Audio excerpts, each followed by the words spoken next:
Hi learners, this is Neha Iqbal, your social science educator.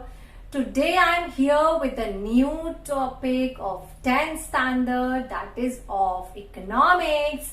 The topic is development. Children development सुनते ही सबके दिमाग में अलग अलग डेफिनेशंस आ गई होंगी और ये है भी क्योंकि डेवलपमेंट हर इंसान के लिए एक अलग तरीके से आता है। हर किसी के लिए डेवलपमेंट के लिए एक अलग पॉइंट ऑफ व्यू है। हम डेवलपमेंट को अलग अलग एस्पेक्ट से लेते हैं। हो सकता है जो आपके लिए डेवलपमेंट हो वो दूसरे के लिए ना हो सकता है जो दूसरे के लिए डेवलपमेंट हो वही सेम डेवलपमेंट थर्ड पर्सन के लिए भी हो। सो डेवलपमेंट हर चीज में इंसान चाहता है। हम ह्यूमन बीइंग्स हैं, हर चीज में डेवलप होना चाहते हैं। अगर आप स्टडीज की बात करो, अगर आप स्टैंडर्ड की बात करो, इनकम की बात करो, even if we talk about our nation as well, हम सब चाहते हैं कि डेवलप हो। So that is why children, development एक ऐसा कॉम्प्रिहेंसिव टर्म है जिसके अंदर which includes increase in income. हर कोई चाहता है कि इनकम इंक्रीज हो जाए। इवन आई वांट कि मेरी इनकम इंक्रीज हो जाए, तो वो मेरे लिए डेवलपमेंट है। अब किसी को चाहिए कि स्टैंडर्ड ऑफ लिविंग इंप्रूव हो, तो ये भी एक डेवलपमेंट है, राइट। आप भी चाहते होगे कि आपका स्टैंडर्ड ऑफ लिविंग इंप्रूव हो जाए, राइट। रिडक्शन इन पॉवर्टी, हर कोई चाहता है कि गरीबी खत्म हो। इवन नेशन से भी हम चाहते हैं कि गरीबी खत्म हो, तो ये भी एक डेवलपमेंट है। अगर हम ये सारी चीजें डेवलप हो रही है तो ऑब्वियसली हमारा इकोनॉमिक डेवलपमेंट भी होगा। हम ये चाहते हैं कि अगर हमको गवर्न करे तो कोई बहुत अच्छे से करे, तो वो भी एक डेवलपमेंट है। सो चिल्ड्रन, डेवलपमेंट एक, अगर सिंपल वर्ड्स में बोला जाए, एक अम्ब्रेला टर्म है जिसके अंदर बहुत सारी मीनिंग्स आती है। और डेवलपमेंट जो है पर्सन टू पर्सन डिपेंड भी करता है। हर किसी के लिए डेवलपमेंट डिफरेंट है। For example, in your book there is a table जहां पर डिफरेंट कैटेगरी ऑफ पीपल की बात की गई है कि इन लोगों के लिए जो डेवलपमेंटल गोल हो सकते हैं वो अलग है और है भी। जैसे लैंडलेस रूरल लेबरर्स, ऐसे लेबर जो गांव की है और उनके पास लैंड नहीं है, तो वो क्या एक्सपेक्ट करेंगे? उनको क्या चाहिए? वो किस सेंस में डेवलप करना चाहते हैं? उनको चाहिए कि ज्यादा नंबर ऑफ डेज उनको वर्क मिल जाए, जो उनको 2-4 दिन के लिए काम मिलता है वो थोड़ा ज्यादा हो जाए। उनको चाहिए कि उनको सैलरी बहुत अच्छी मिले, उनके बच्चों को अच्छी एजुकेशन मिले और उनके साथ कोई सोशल डिस्क्रिमिनेशन ना हो। ये इनका डेवलपमेंटल गोल है। ये चाहते हैं कि हम इस चीज में ऐसे डेवलप करें। अब नेक्स्ट केस देखते हैं। कोई भी प्रॉस्पेरस फार्मर्स हैं पंजाब से। अब वो प्रॉस्पेरस तो है, लेकिन अब वो क्या डेवलपमेंटल गोल हो सकते हैं उनके? ऑफ कोर्स वो ये चाहेंगे कि उनको एश्योर्ड इनकम मिलता रहे, हायर प्राइजेस मिलते रहे उनके क्रॉप्स के, राइट। वो यही तो चाहते हैं। And third, urban unemployed youth, जो सिटीज में, अर्बन एरियाज में ऐसे यंगस्टर्स, ऐसे यूथ जो पढ़े लिखे हैं लेकिन उनके पास जॉब नहीं है, अनएम्प्लॉयड है। अब उनके लिए डेवलपमेंटल गोल ऑफ कोर्स क्या होगा कि उनको अच्छी जॉब मिल जाए, रेगुलर जॉब मिले, अच्छी सैलरी के साथ मिले और सोशल सिक्योरिटी। ये इनके डेवलपमेंटल गोल्स होंगे। Now last but not least, ये सारी लड़कियों को भी पसंद आने वाला है कि ऐसी लड़कियां जो रिच फैमिली से हैं, उनका गोल क्या हो सकता है? उनका गोल ये है कि जैसे मेरे भाई को फ्रीडम मिलती है ना, मुझे भी ऐसे फ्रीडम मिलना चाहिए। अभी तो मेरे लिए यही गोल है। वो ये चाहेंगे कि मुझे भी इतनी पावर दी जाए, मेरे पास भी इतनी अथॉरिटी हो कि मैं वो कर सकूं जो मेरा मन है। तो ये उन लड़कियों का गोल है। चलिए, तो गोल हर किसी का डिफरेंट हो सकता है। कई लड़कियां हैं जिनका गोल हो सकता है कि उनको आईएएस बनना है, आईपीएस ऑफिसर बनना है। हो सकता है कई लड़कियां हो जिनका गोल होता है कि उनको कोई अच्छा बिजनेस करना है। तो ये क्या है? हर पर्सन के लिए डेवलपमेंटल गोल्स जो है वो डिफरेंट है। तो यही हमने यहाँ देखा। तो हमने अभी पढ़ लिया डेवलपमेंट की डेफिनेशन क्या होती है एंड हमने देख लिया कि डेवलपमेंटल गोल हर पर्सन के लिए अलग होते हैं। अब बढ़ते हैं आगे। सो learners, 2 things can be concluded from the table. उस टेबल से हमको ये तो पता चलता है कि डिफरेंट लोगों के लिए डिफरेंट डेवलपमेंट गोल होते हैं। बिल्कुल होते हैं। मेरे लिए कुछ और होगा, आपके लिए कुछ और होगा, आपके पेरेंट्स के लिए कुछ और होगा, हो सकता है आपके ब्रदर सिस्टर्स के लिए अलग हो, तो सबके लिए डिफरेंट गोल्स हो सकते हैं। And children, second thing is that कि डेवलपमेंटल गोल्स जो है वो कॉन्फ्लिक्टिंग भी हो सकते हैं।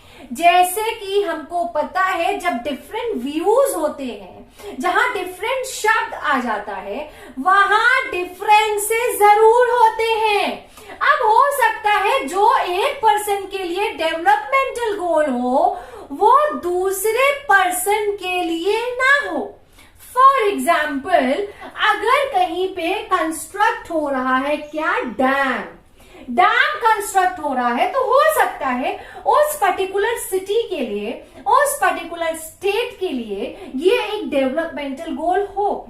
लेकिन उस डैम को कंस्ट्रक्ट करने के लिए आपको सारे ट्राइबल पीपल को वहां से शिफ्ट करना पड़ रहा है, तो वो उनके लिए तो डेवलपमेंट नहीं होगा, उनके लिए तो ये कॉन्फ्लिक्टिंग डेवलपमेंटल गोल हो जाएगा। भाई ऐसे कैसे आप उनकी जो रहने की जगह है वहां से उनको शिफ्ट कर सकते हो?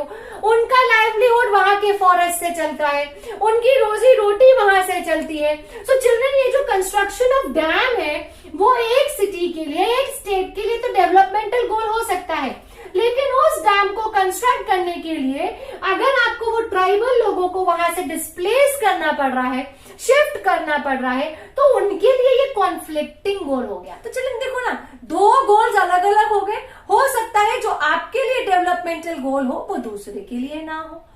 यही चीज हमने इस टेबल से भी सीखी, जो टेबल अभी हमने पढ़ी थी उसमें हर किसी के लिए डिफरेंट डेवलपमेंटल गोल था।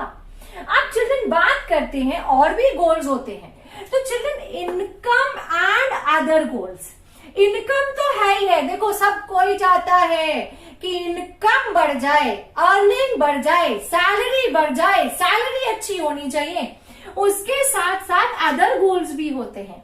एक तो हो गया मटेरियलिस्टिक और एक हो गया नॉन मटेरियलिस्टिक। अब children, by the word materialistic, material, it is clear that we are talking about things, ऐसी चीजें जिनको हम टच कर सकते हैं, फिजिकली देख सकते हैं। तो वो क्या क्या है? मनी है, इंसेंटिव्स है, अपना खुद का घर है, अपनी खुद की कार है। ये सारे मटेरियलिस्टिक गोल हो गए, जो चीजें हम चाहते हैं अपनी लाइफ में।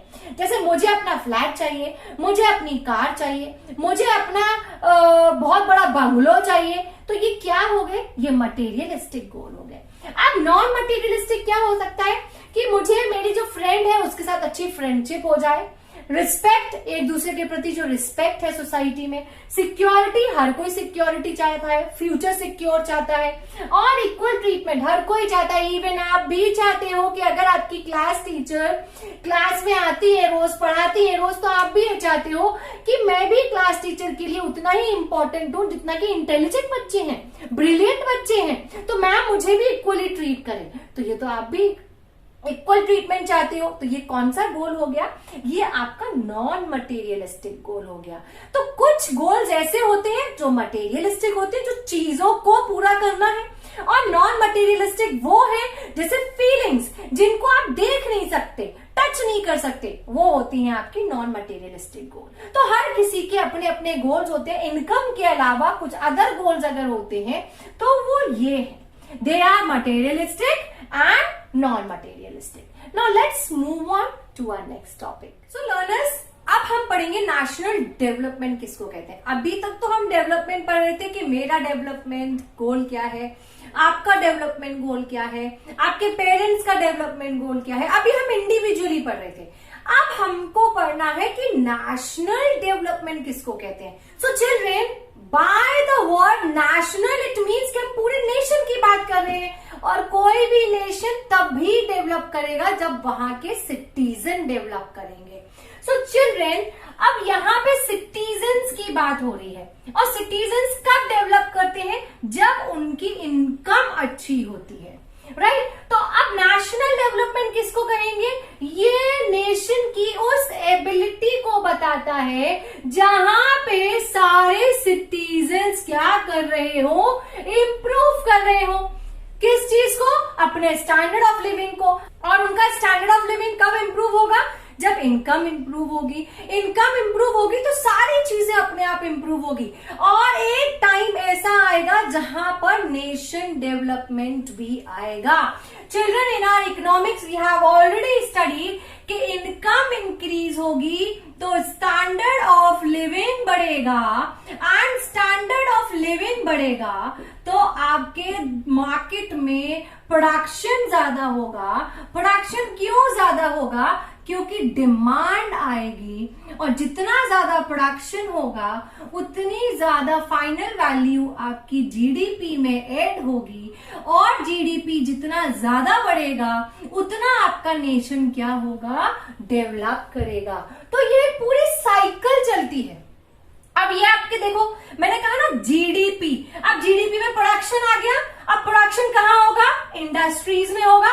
रॉ मटेरियल कहां से आएगा? एग्रीकल्चर से आएगा, और यही एग्रीकल्चर और इंडस्ट्रीज कौन चलाते हैं? जो लोग एजुकेटेड होते हैं। इट मीन्स एजुकेशन भी इंपॉर्टेंट है। सो चिल्ड्रन, ये सारी चीजें मिला के जब डेवलपमेंट होगा, उस डेवलपमेंट को हम बोलेंगे नेशनल डेवलपमेंट। और एक नेशन तभी डेवलप करता है जब वहां का सिटीजन डेवलप करता है, वहां लोगों की इनकम अच्छी होती है। नाउ चिल्ड्रन, अब हम ये भी सुनते हैं कि चाइना हमसे ज्यादा आगे है, ये कंट्री डेवलप्ड है, हम डेवलपिंग है, या ये कंट्री ज्यादा आगे है, अमेरिका बहुत आगे है। तो चिल्ड्रन, ये जो कंपैरिजन होता है कंट्रीज और स्टेट्स के बीच में, चाहे वो कंट्रीज ले लें आप, जैसा मैंने अभी बताया, या स्टेट्स ले लें कि ये तमिलनाडु हमसे आगे है, केरला हमसे आगे है। तो चिल्ड्रन, ये कंपैरिजन हम कैसे करते हैं? किस बेसिस पे होता है? कोई भी एक कंट्री, कोई भी एक स्टेट, उनको कैसे कंपेयर किया जाता है? So children, these countries and states are compared through income. जैसा कि अभी मैंने यहां बोला था, जितनी ज्यादा अच्छी इनकम होगी उतना ज्यादा नेशन डेवलप करेगा, क्योंकि इनकम से ही इकोनॉमी में सारी और चीजें चलती हैं।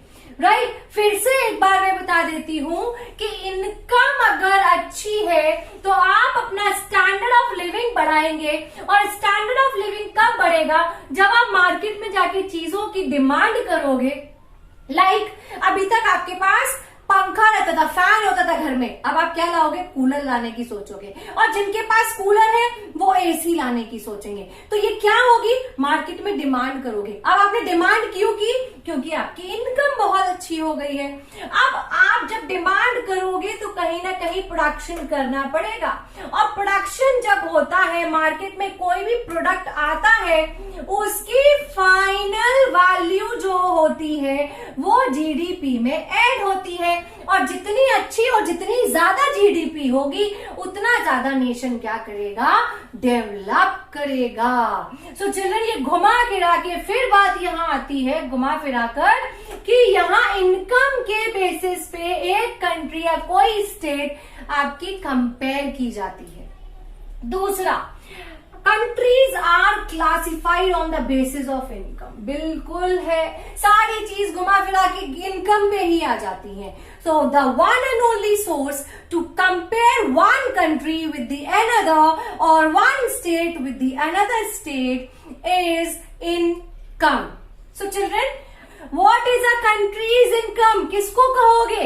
तो इट्स वेरी इजी पीजी कि आपका जो भी रेसिडेंट्स हैं आपके कंट्री के, रेसिडेंट्स मतलब जो आपकी कंट्री में रहने वाले हैं, और जितने लोग कमाते हैं, अर्न करते हैं, उन सबकी इनकम को प्लस कर दिया जाए तो वो कहलाती है countries income. The income of the country is the income of all residents of the country. अब यहाँ पे क्या लिखा गया है? उन सबकी इनकम जो कंट्री में रहने वाले हैं। और ऑफ कोर्स इनकम किसकी होगी? जो कमाने वाले होंगे। So it is calculated by the total income of the people who are earning. जो कमाने वाले लोग हैं उन्हीं की इनकम तो प्लस करोगे तभी तो निकल के आएगी कंट्री की इनकम कितनी है. अब हमको पढ़ना है next topic, that is average income.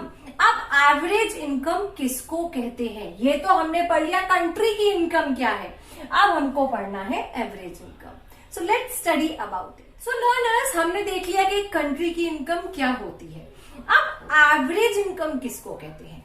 Children, here goes your MCQ question as well. कि एवरेज इनकम को हम पर कैपिटा इनकम भी कहते हैं. डू नॉट फॉरगेट कि ये आपके एमसीक्यू में आ सकता है कि what is another name of average income, that is per capita income. अब ये होती क्या है चिल्ड्रन? जब हम पूरी टोटल इनकम जो अभी हमने पढ़ा था, जिसको हम कंट्रीज इनकम भी कहते हैं, उसको जब हम नंबर ऑफ पीपल से डिवाइड कर देंगे, हमारा एवरेज इनकम निकल कर आ जाता है. So total countries income, total income जो भी है earning residents of the country, plus जितने लोगों की हम इनकम को प्लस कर रहे हैं उसको हम उसे डिवाइड कर दें, तो क्या निकल के आएगा? Average income. ये हमको ये बताता है कि पर पर्सन क्या एवरेज निकल के आ रहा है इनकम का. इसके कुछ डिसएडवांटेजेस भी हैं, वील डिस्कस फर्दर. उससे पहले मैं आपको एक एग्जांपल दूंगी कैसे एवरेज इनकम को कैलकुलेट करते हैं. Suppose in an economy there are person A, B, C, D, E, F, G, so on. The person A earns 5,000 rupees, B earns 50,000 rupees, C earns 40,000 rupees, D earns 5 lakh rupees. ये हम किसकी बात कर रहे हैं? Per annum. Per annum means per year. एक बंदा है, ए है जो 5,000 कमाता है, बी है जो 50,000 कमाता है, सी है वो 40,000 कमाता है, डी है वो 5 लाख कमाता है. अब हम ई एफ की बात करें तो ई आपका 6 लाख अराउंड कमाता है. चलिए इतने बहुत है समझने के लिए. अब इन सबको अगर हम प्लस करेंगे 11,95,000, इसको अब हम डिवाइड करेंगे नंबर ऑफ पीपल, तो कितने लोगों की ली थी? 1 2 3 4 5. 5 से आप डिवाइड कर दीजिए. जो भी आंसर निकल के आएगा that is going to be known as average income. Now children, यहां इसके कुछ डिसएडवांटेजेस भी हैं. अब वो क्या है? आप देखो, जब हमने एवरेज इनकम निकाला तो हमने क्या यहाँ ये देखा कि एक पर्सन है जो सिर्फ साल में 5,000 रुपीज को अर्न कर रहा है. On the contrary E person है वो आपके 6 लाख अर्न कर रहा है. तो ये तो जमीन आसमान का डिफरेंस हो गया दोनों में. लेकिन एवरेज इनकम क्या बता रहा है कि पर पर्सन आपकी इतनी इनकम निकल कर आई है. वो ये नहीं बता रहा है कि इंडिविजुअली इनकम ये है हर एक पर्सन की. वो तो एक पर्सन की एवरेज इनकम मान के चलते हैं और इस एवरेज इनकम के बेसिस पर हमें अपने कंट्री का डेवलपमेंट पता चलता है. क्योंकि अभी अभी हमने पढ़ा था कि कंट्री की डेवलपमेंट की सिचुएशन आपको वहां की इनकम से पता चलती है और इनकम से ही सारे डेवलपमेंट जुड़े हुए हैं.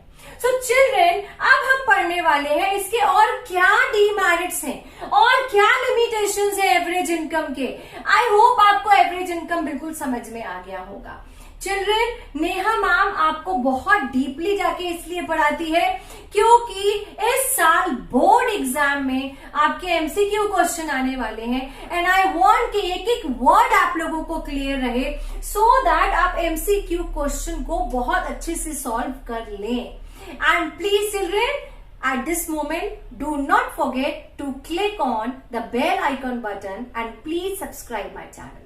So now let's move on to the another topic. So learners, we have to start with limitations of using average income. कि जब हम किसी भी कंट्री के डेवलपमेंट को देखने के लिए एवरेज इनकम का यूज करते हैं तो उसके क्या लिमिटेशंस हैं? So the children, first limitation is that कि जब हम एवरेजेस को यूज करते हैं तो वो कंपैरिजन करते वक्त डिस्पैरिटीज को छुपाता है. डिस्पैरिटीज मतलब जो डिफरेंसेस होते हैं. जैसा कि मैंने अभी बताया था कि ए पर्सन है जो 5,000 अर्न करता है, ऑन द कॉन्ट्ररी ई था वो per annum 6 lakh rupees earn करता है. तो ये बहुत बड़ा डिफरेंस है. जब हमने एवरेज इनकम निकाला तब ये डिफरेंस सामने नहीं आया. इट मीन्स कि एवरेज इनकम के थ्रू ये डिस्पैरिटीज को क्या कर देते हैं? हाइड कर देते हैं. कि हमारी सोसाइटी में इतना डिफरेंस है कि एक व्यक्ति है जो साल का 5,000 कमा रहा है, ऑन द कॉन्ट्री एक व्यक्ति है वो साल का 6 लाख कमा रहा है. ये तो जमीन आसमान का फर्क है. और यही जमीन आसमान का जो डिफरेंस है वो छुप गया था क्योंकि यहाँ हमने क्या निकाला था? एवरेज निकाला था. जैसे चिल्ड्रन, आप अपना English, math, science, social science and Hindi इन सबके मार्क्स का क्या निकालते हो? टोटल करके एवरेज निकालते हो. क्या उसमें ये पता चलता है कि पर्टिकुलर साइंस के ये मार्क्स हैं, ये सोशल साइंस के हैं, ये मैथ के हैं, ये इंग्लिश के हैं?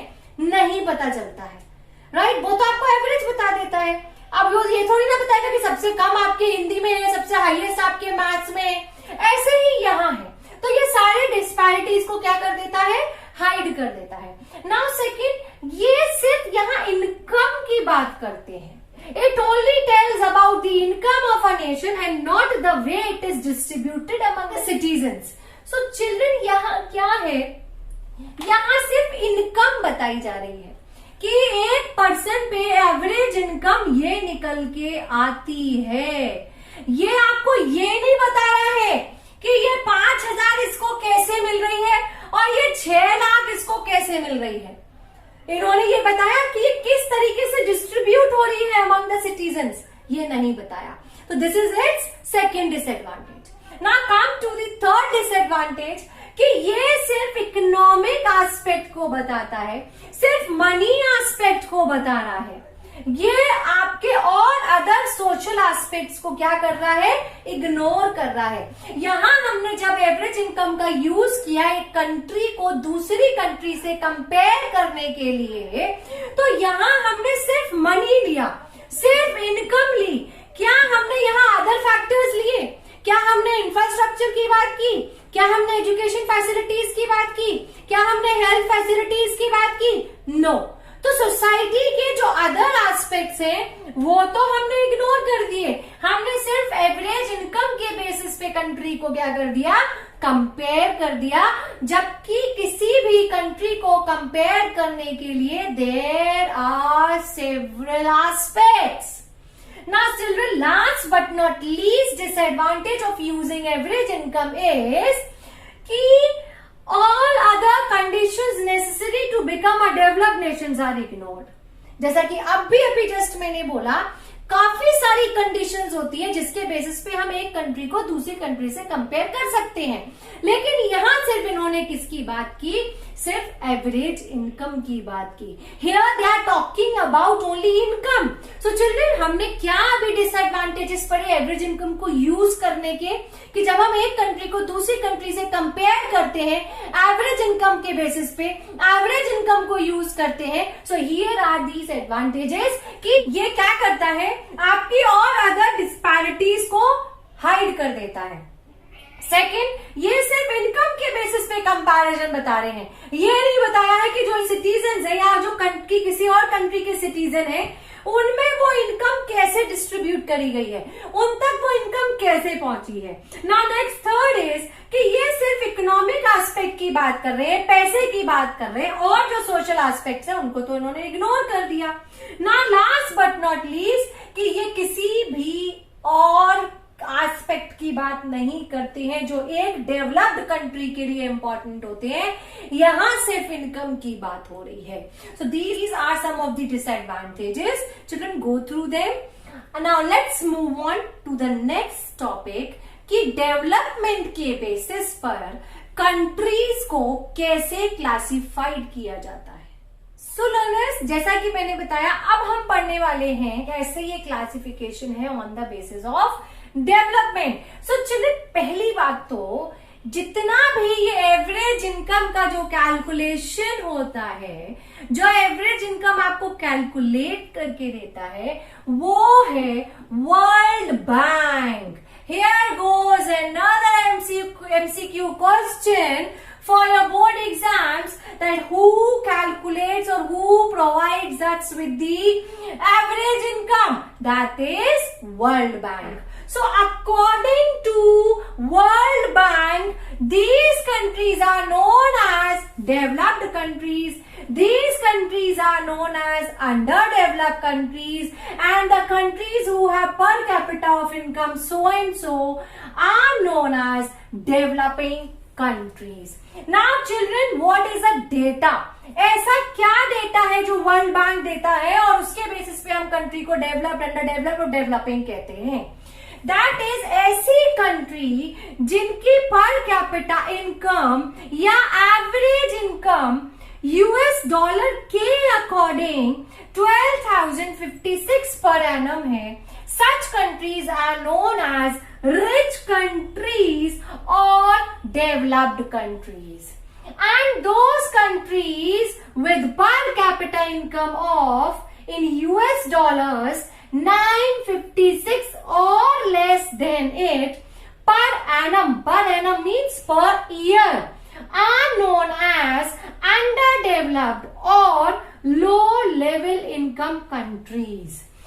Now third is the countries with per capita income of US dollar 1,530 per annum are known as developing countries or low middle level income countries. So children, this is according to the World Bank's data. ये data हमको world bank provide करती है और world bank ने ही हमको ये बोला है कि ऐसी कंट्रीज डेवलप्ड होंगी और ऐसी कंट्रीज जिनकी पर कैपिटा इनकम इतनी है वो अंडर डेवलप्ड होंगी, और ऐसी कंट्रीज जिनकी पर कैपिटा इनकम इतनी है वो डेवलपिंग होंगी. सो चिल्ड्रन, यहां से आपका एमसीक्यू क्वेश्चन भी बनता है. आपको ये डेटा याद रखना है. And always remember, developed countries are also known as rich countries, underdeveloped countries are known as low level income countries, and developing countries are known as low middle level income countries. So children, this is all about today's videos, जिसमें हमने पहले तो ये पढ़ा कि development किसको कहते हैं और डेवलपमेंट अलग पर्सन के लिए कैसे अलग है, मतलब डिफरेंट पर्सन के लिए डिफरेंट डेवलपमेंटल गोल कैसे हो सकता है.